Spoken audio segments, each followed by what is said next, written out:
لەم بەرنامەیە ئەوەتان پێ دەڵێن ئەو هەوڵە تێکدەر و دژمنکاریانەی دژی هەرێمی کوردستان و خەڵکەکەی ئەنجامەدرێت بە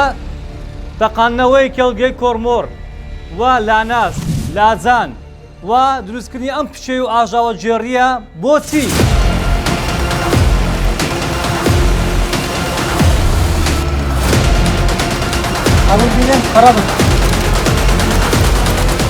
هاتووە لە باتیەوەی کارتە نیشتمانێک منداڵەکەی باتەوە هاتووە ئەمە کارت نیشتمانەکەی بۆ بەخەڵوت چەکمان پێ بوو بەڵام ئەمە ناتوانین چەکی بەکاربین بەرامبەر هاوڵاتیان ئەو چەکەل و دوژمنان بەکاردێ نەکو هاوڵاتیە خۆمان یاڕەبی هەزار ڕەحمەت لەو داک و بابەی بی کە ئەو ئەفسەرە لێ بووە بەڕاستی هەر ئەو ئەفسەرانە لە پارتی دەوەشینە باڵاوگەی لاناس ئەو ڕۆدەبی خەڵکی کوردستان هەموو چاوی لەسەر بیتون بیپارێز کەس نییە لەو گوندەی ئیشی نەبیت کەس نییە لەو گوندەی سیارەی خۆ نەبی کاکەلۆ شکران سپاسی خۆی چێشنگ لەگە حکومەت لە کۆمپانیاش نەبووە نەخێر ئەوانەی کە ڕوویدا لە پێشینی چەند ڕۆژێکدا دەستێکی سیاسی و دەستێکی ڕەش بۆ لە ناوبردن و بۆ ڕێگریگرتن لە بەسەرکەوتنی گەنجەکانمان لە قەزای خەبات کرا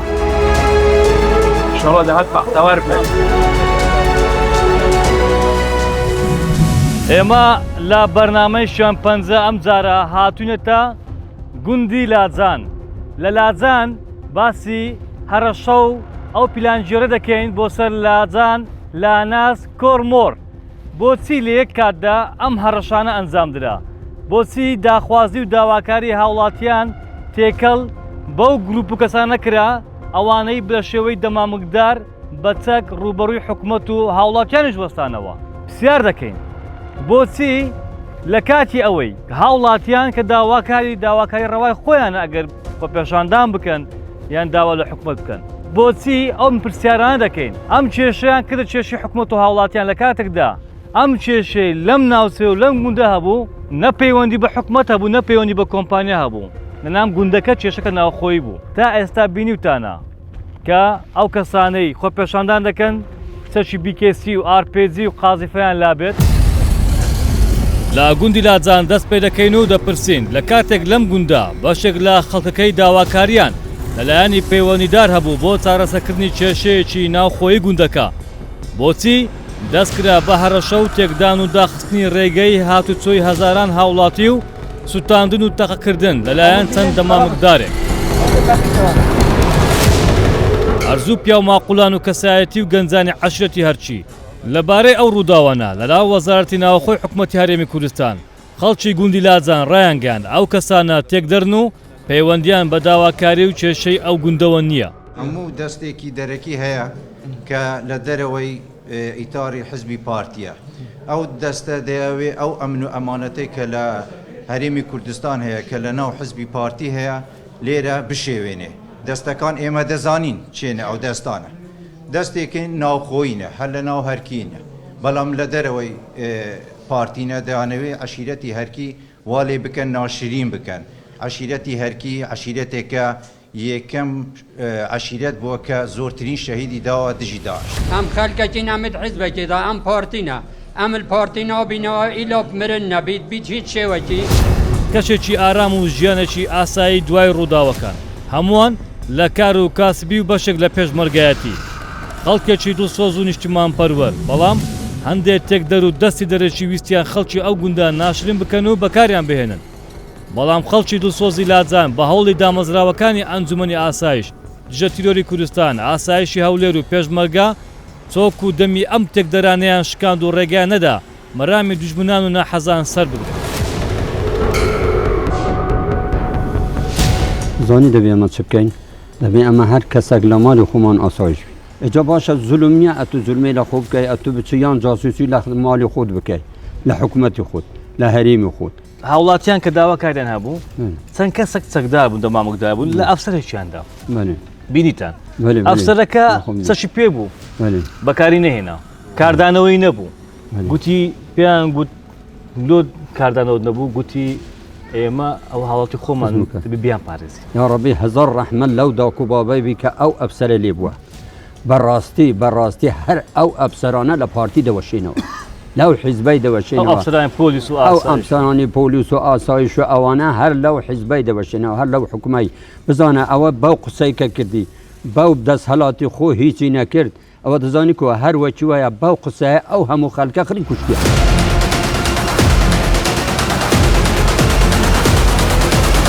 ئەو گرژبوونەوە ئەوە زۆربەی لە ناو عەداڵەتی لە ناوخۆ بووە نەعەداڵەتی هەبووە لە ئیش و کاری لە ئیشکردن نەعەداڵەتی هەبووە هەر لە گوندی بەخۆی ئەوجا ئەو ناو عەداڵەتیە کە ئەوانە چوونە لە سەجادای خۆ پیشاندان نازانم لە کێ ڕادزە دەکەنە ناوی هەر کەسە دە نەفەر لە جێیەکی خڕ بنا دەبینە هەندە خراپ نازانم لە ئاسمانی بەردەبنەوە لە چێ دەبن دەبین خۆیان بەناو هەڵ دەکەن ئەگەر نە ئەمە مەسەل حکومەتی مەیە هەر ئەوەل جاریشم گوتم حکومەتی مەیە نەک حکومەتی مەیە حیزبی مەیە یعنی دەبی ئینسان زۆر لێ هشیار بیت زۆر ئاگادار بی نسعەتم لۆ گەنجانە ئەوەیە ئێستا پاروەکتان کەتە کۆشێ کاکە پاری خۆت لە دەوەیەکی دیمەنێ پارەکەی خۆتە بە خۆت بخۆ پارێکی چەورتە ئەلحەمدوللا لەو گەنجای هەمی صاحب ئیشن لەو گوندەی تعدا دەکەم بری گەنجە کە بیتەکە لۆ کەیفی خۆی یان تەلەبە بیت یان تەمەنی نەگەشت بیتە ئیشکردنێ نەخۆ کەس نییە لەو گوندەی ئیشی نەبیت کەس نییە لەو گوندەی سیارەی خۆ نەبی کاکە لۆ شکر سپاسی خۆی چێشنگ لەگە حکومەت لە کۆمپانیاش نەبووە نەخێر ئەمە ئەو کێشەشمان نەنەگە حکومەتی بۆ نارمە وڵای کاک مەسوور جارێکی دیسا گرژ بنەوە بن بەخۆ لەگە دانیشتم لە هەنگێوە هەتا ئێستا بەخۆی ئەو شەریکەی خۆمانە ئەوە 100 ساڵە ماڵی بارزانانی حکومی دەکات بەخۆی خەمخۆری کوردان هەبوونا بەخۆی کوردیان بە دنیای ناساندی هەر ئەوان بوونا ئەگە نەباشە چخوا قبول دەکات ئێستا تۆ ئەو غەیانەتە باشە غەیان ئەوە 100 ساڵە غەیانەتی دەکەی چی ئیسیفادەت کردیە هەموو سەریان بورتە گۆڕێ بەو کەسەرەی مردینە هە ئەوانی ماینەش هەر نەحەز دەبن هەر نەحەز ببوون هەتا دەمرن ئەوانیش بەو کەسەرەی سەری لەو گۆڕەی دەنێت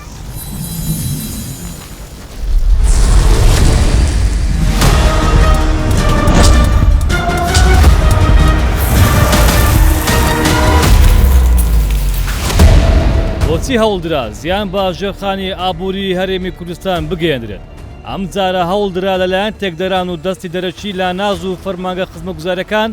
بکرێنە ئامانج بۆچی گرژی و سوتاندن و تەقەکردن دوای گوندی لاجان گەیشتە قەزای خەبات لە کاتێکدا لەم قەزایە هیچ پەیوەندی بەم کێشەیەوە نەبوو ئەم کەسانە چێ بوون خۆیان خزاندە ناو داواکاری خەڵک و خەڵکی خەباتیان بە ئامانج گرت بە شێوەی گروپی دەمامکدار فەرمانگە خزمەتگوزاریەکانیان سوتاند و تەقەیان لە هاوڵاتیان کرد دەستیان بە تاڵانکردن کرد بەشێک لەو هەرەشانە هەرەشا لە دەرمانخانە و بەنزینخانە و نانەوەخانەکان کرا تەقا بەسەر هاوڵاتیان کرا لە کاتێک کە ئەم ڕووداوانە لە گوندی لاجان و چەندین ناوچەی تر لە یەک کاتدا سەری هەڵدا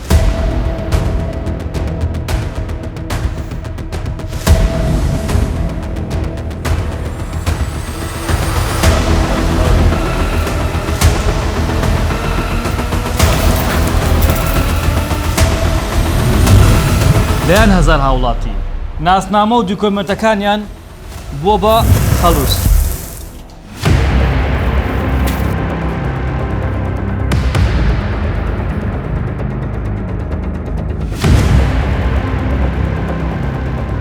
لە سەرەتاوە کات بە ژۆرە چەند کەسێکی دەمامکدار خەریکی قاسەکان بوون و داویست ناو کۆمەلگەکە بشتێنن ئەوە پێم بۆ کاکەوە ماڵی هاوڵاتیە لۆ دەشتێنن لۆ شتەکان دەبن دوو گولەی پێوە ناین گولەک ئەوە شوێنەکەیتی و گولەشی لاو زامخانەکەی دیارە من لەگە برامەوە کاتی خەریک بمان کوژن بە چەق و بە هێرشکردن یعنی لۆ ئەوەی پلانەکەیان سەر بگرن لە هەوڵێکی دژمنکاریانە فەرمانگەی 3 شار شتێنرا و دیکۆمنت و بەڵگەی دەیان هەزار هاوڵاتی شتێنران ئەم فەرمانگەیە ڕۆژانە سەدان کەسی مامۆڵەکانی ڕای دەکرد بە کاتژمێرێک کەمتر ئێستا بڕۆ بۆ 6 مانجی تر کە چاک بێتەوە ئەمانە کە هاتوونە دەستیان لە هیچ نەپاراستووە سەرەتا ئاڵای کوردستانیان داگرتووە دەمامکدار بووینە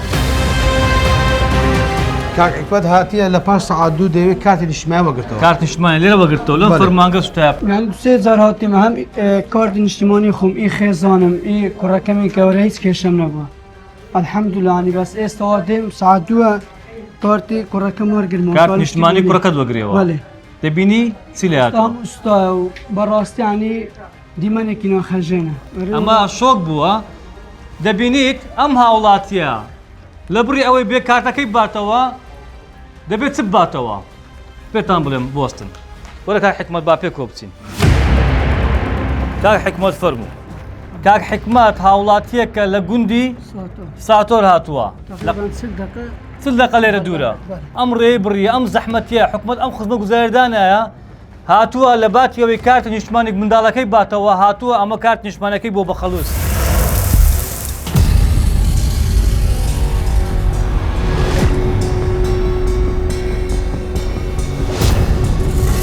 ئێستا من لە گوندی خۆم کێشەم هەیە داوای خزمەت گوزاری دەکەم ئەم نابی بڵێم ئەمن عشیرەتی هەرکی داوای خزمەت گوزاری دەکەم بە تەنیا خۆم گوندی خۆم کێشەم هەیە ئەوەی دوونێ کرا دوونێ هەوڵێکی چ بوو هەولێکی یعنی تێکدەرانە بوو هەولێک بوو ئەوەی بەرژەوەندەکانی کوردستان جوانەکانی کوردستان ئەوادانی کوردستان هەمووی بشاردرێتەوە چاویان بە کوردستان هەڵناوێت چاویان بە پرۆژەکانی براگەورەی هەڵناوێتن ئەو پرۆژه ئێستا دەکرێتن ئەو جادە و قێڕ و پرۆژەی ئاو و ئەو بەندەوانە دروست دەکرێتن ئەو خزمەت گوزاری ئێستا بۆ کوردستان دەکرێتن بەڕاستی جێگای دەستخۆشی لە حکوومەت یاریمی کوردستان دەکەن دەستخۆشی لە براگەورەی دەکەن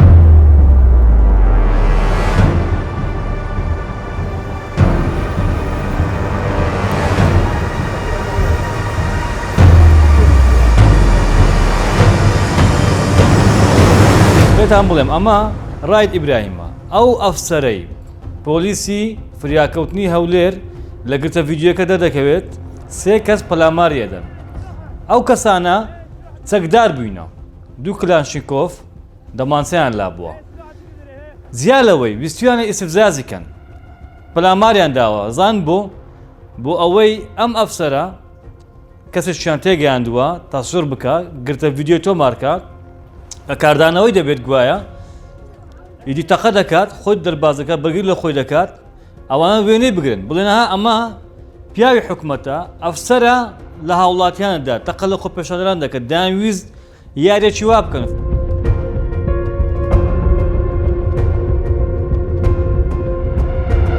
ئەم شوێنە لە قەزای خەبات بوو بزەبت لە مەفرەقی تۆزاوە بوو کە ئەمە لە ئەرکەچی فەرمیدا بووین زانیمان کە چەند ئاژاوەجێر هەبوون تەقەی هەرەمەچیان دەکرد هەروەها ئاژاوایان دەجێڕا ئاگریان دەکردەوە ڕێگایان دەکرد من و ئەفسەرێکی هاوڕێم کە چوینە ناو و پێشان و هاوڵاتیانەی لەوێ بوون بەڵام لە ناووان چەند کەسێک هاتن بۆ پەرلەماردانی ئێمە بەڵام ئەرچیما پاراستنی سەر و ماڵ و گیانی هاوڵاتیانە نەک تونند و تیژی بکەین بەرامبەریان یان برینداریانکەن یان لیاندین ئێمە چوو بووین لۆ هاوکاری و پاراستنی سەر و ماڵیان بەڕێستان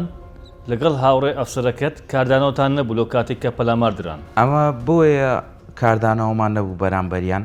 ئەمە چەکمان پێبوو هەروەها هێزی پاڵپشتیشما هەبوو بەڵام لۆ ئەو کاردانەوەمان نەبوو بەرامبەریان چونکە ئەوە هاوڵاتی ئێمەنا ئەرچی ئێمەش ئەو پەیامی جەنابی سەرۆک بارزانیە هەروەها جەنابی سەرۆکی حکوومەتی هەرێمی کوردستانە جەنابی براگەورە مەسرور بارزانی ئەرچی ما پاراستنی سەر و ماڵ و گیانی هاوڵاتیانە نەک ئازاردانیان یان تەقەلێکردنیان یان سوتاندنیان یان کوشتنیان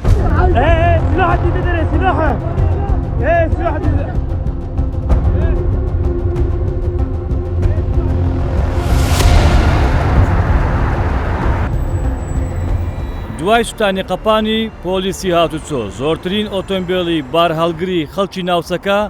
زیانیان پێگەیشت کە کاسبکارەکان بوون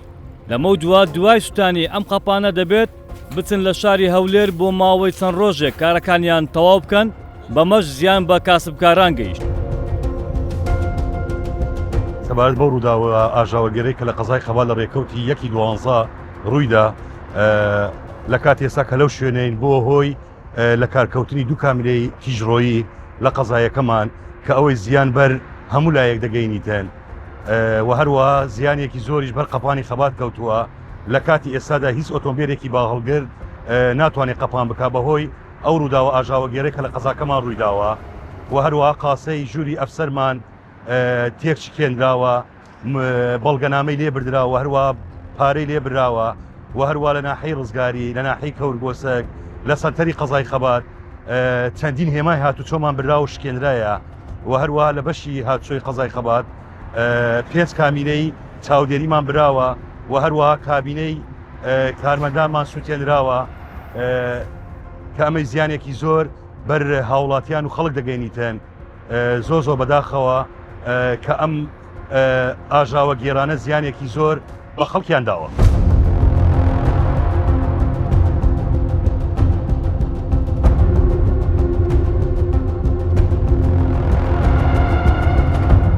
دوای ڕووداوەکانی ئەم دوایەنە هێزەکانی پۆلیس و ئاسایش دۆخەکەیان لە قەزای خەبات و گوندی لاجان کۆنتترۆل کرد.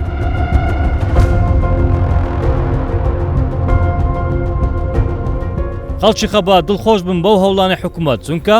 ئەوان ماندوو بێتاقەت و نیگەرانن لەو ناوچەیە دەستی دەرەچی بە ئامانجی گرتووە. هەرچیەکان لە هەموو لایەک داوایان کرد هیچ کەسێک بڕوا بە میدیا ساختە و ئارەسەکراوەکان نەکەن کە هەواڵ و زانیاری ناڕاست بڵاو دەکەنەوە. ئەوان لەگەڵ حکوومەت و هێزەکانی ناوخۆ ڕوبەڕووی دەستی دەرەچی و ڕاگررتنی ئەم ئاژاوە و کارە تێکدەرانەیان کرد. لێرە خورشید هەرچی دەبینین ئەو باز لەو هەوڵە تێکدەر و ئاژاوە جێڕانە دەکات کە دەیانەوێت زیان بە خەڵکی کوردستان بگەێنن دەژڵێت پارتی و هەرچی کەس ناتوانێت لێکیان زیاکاتەوە. ئەو ڕێگرتنەوە ئەو مەشاکیلەوە ئەو هەموو شتە هاتە گۆڕێ دەواکردن بەو شکلەی نییە دەواکاری شخصی بیتن و گشتی بیتن مەسەلانی گوندێکی بیتن دەبی بە ڕێگای قانونی یاساوە لە ڕێگای پارێزگاری وە لە ڕێگای ڕێگاکی وها بیتن کە گرژی و ئەلۆزی لێ درست نەبیت یاساییانەوی بەلێ یاسایی بیتن دەسەڵاتدارانی هەولێر و تایبەتی ئەم سنووری پارتی دەرێم پارتی خزمەتێکی بەرچاوی کردیە پارتی خزمەتێکی بەرچاوی هەیە خزمەت گوزاری بەردەوامە و بۆ نمونە ئەو پاڵاوگەی لاناس ئەو ڕۆدەبی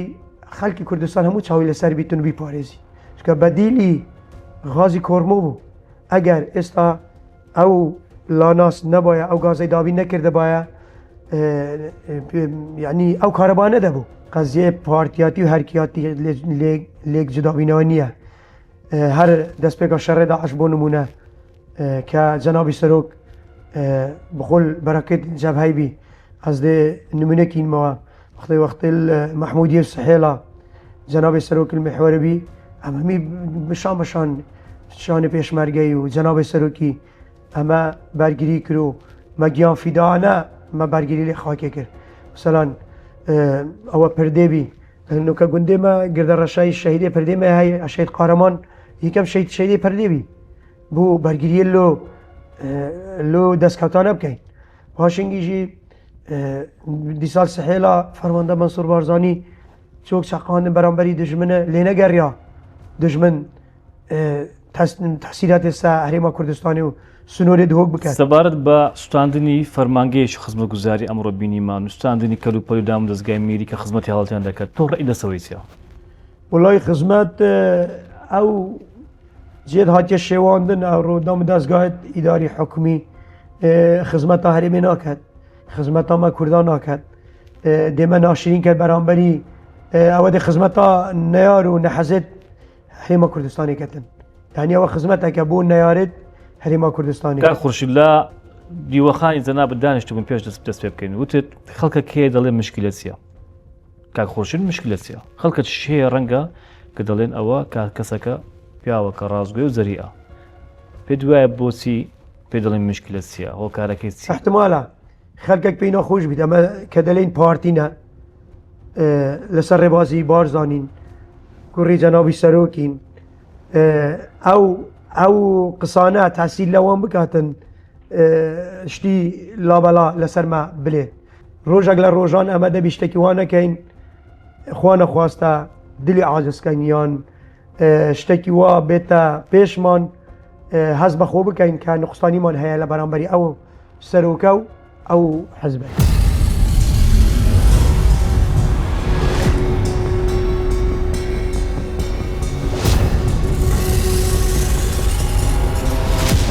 دوای ڕووداوەکانی گوندی لاجان و قازای خەبات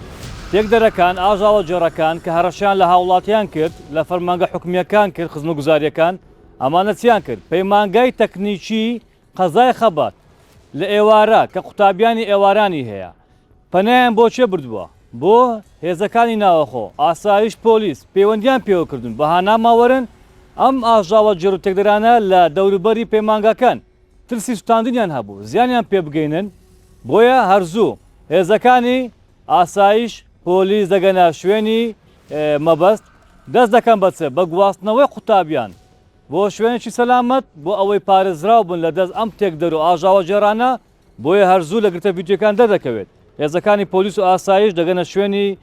ئەم قوتابیانە دەیان گواستنەوە بە سەلامەتی بۆ ئەوەی دوور بن لە هەڕەشە مەترسی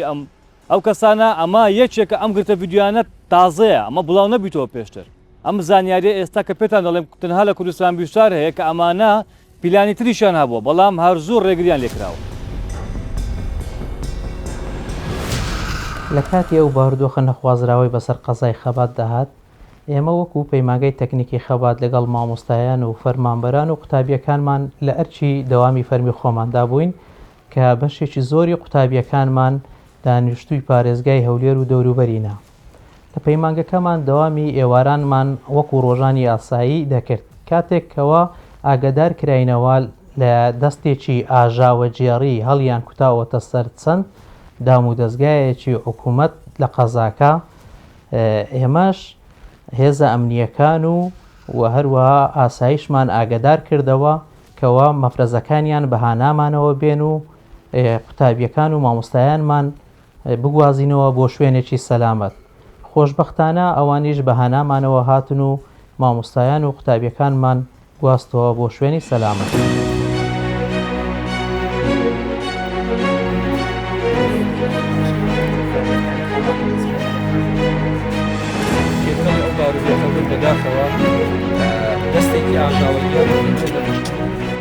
خەڵکی قەزای خەبات کە خەڵکێکی کورد و نیشتمان پەروەرن و میوان دۆستن لەم شارە خەڵکەکە بە هەرچیەکان و گۆران و زراری و سەرجەم عەشیرەت و خەڵکەکەی قوربانیان داوە بۆ پاراستنی کوردستان. ئەمڕۆژ وەڵامی نەحەزان و بەکرێ گیراوان و میدیا ئاراستەکراوەکان دەنەوە بە سوپاس و ستایشی هێزەکانی ناوەخۆ و ئاسایش و پێشمەرگە و پۆلیسی پارێزگای هەولێر پێدانی گوڵی زەرد و سپی. ئەمانەی دەیبینن ئەمانە ئەو گەنجانن لە قەزای خەبات لە یەکێک لە بازاڕەکانی لە شەقامە سەرچەکانی دانەوێت بە نەحەزان بڵێن بە تێکدەران بە ئاژاوە جێڕەکان کە ئەمانە سوپاس و ستایشی هێزە ئەمنیەکان بکەن سەرجەم هێزە ئەمنیەکان ئەمانەی دەیان بینن ئەمڕۆ گوڵیان پێشکەشکردن گوڵی زەرد و سپی ئەمە پەیامێک بوو بۆ تێکدەران ڕەنگەکەشی هەڵبژاردە پەیامێک بوو ئەمانە ویستیان ئەوە دووپاتکەنەوە کە ئەو ئارامی و ئاسایشە هەیە لە سایەی حکوومەتی هەرێمی کوردستان و ئەم هێزانە پارێزراوە گەنجەکان هاتوونە پاڵپشتی خۆیان نیشاندن و داواش لەو هێزان دەکەن ئەو کەسانە چاپۆشیان لێ نەکرێت دەرگیر بکرێت. کە هێزەکانتان هاتن پاراستنی قوتابیەکانی ئێمەیان لە ئەستۆ گرت تا درەنگانی شەو و سەعاتمانەوە هەمویان بە سەلامەتی گەڕانەوە ناو ماڵە خۆیان لێ دووبارە من هیچ شتێکم لە بۆتان نییە نایانی هەرچی وشەیەک ناتوانین وەسپی ئەو چاکە و سوپاسەنگۆ بکەین لە کۆتاییدا بەس سوپاس و دەستخۆشیمان لە بۆتان هەیە.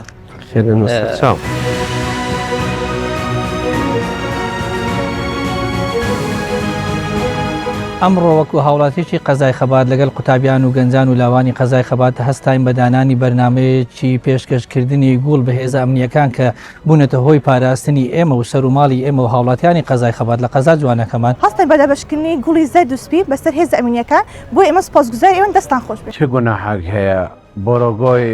کۆرتۆ نیشتیمانیەوە کێیە هەریۆ من و وی خەڵکەیە خەڵکێکی گێرە شێوێن دەمامقدار چەکی هەلگریت بێتە سەبارەگای حکوومەتێ بسوڵتێنیت ئەوە دەستێکی دەرەکیل پشت بێشولێ ئێمە وەکو هاوڵاتیانی قەزای خەبات داواکارین لە خەڵکی سنووری خۆمان هەر داواکاریەکیان هەیە لە سنووری یاسا دەرنەچن و لە سنووری یاسا دەرنەچن و پابەندی ڕێنمایەکانی حکوومەتی هەرێمی کوردستان و دەستی دەرەچی ڕانەکێشن بۆ ناو سنوورەکەی خۆمان. قەزای خەبات سەربازگە نییە بەڵکوم ماڵی هەزاران لاوی پێڕاگەشت و خاوەن ئەزمون و هەوڵدەر بۆ ئامانجەکانیان ئەوانەی کە ڕوویدا لە پێشینی چەند ڕۆژێکدا دەستێکی سیاسی و دەستێکی ڕەش بۆ لە ناوبردن و بۆ ڕێگریگرتن لە بەسەرکەوتنی گەنجەکانمان لە قەزای خەبات کرا. ئێمە تاوکەری یەکترین ئەفسەر و کارمەندانی ئێرە براو کەسی ئێوە سپاس بۆ خوا هەموو کەسێک هەموو لایەک سەلامەت بوون ئەرکی ئێمە ئەوەیە کە هاوڵاتیانی خۆمان پارێزین بە بێ جیاوازی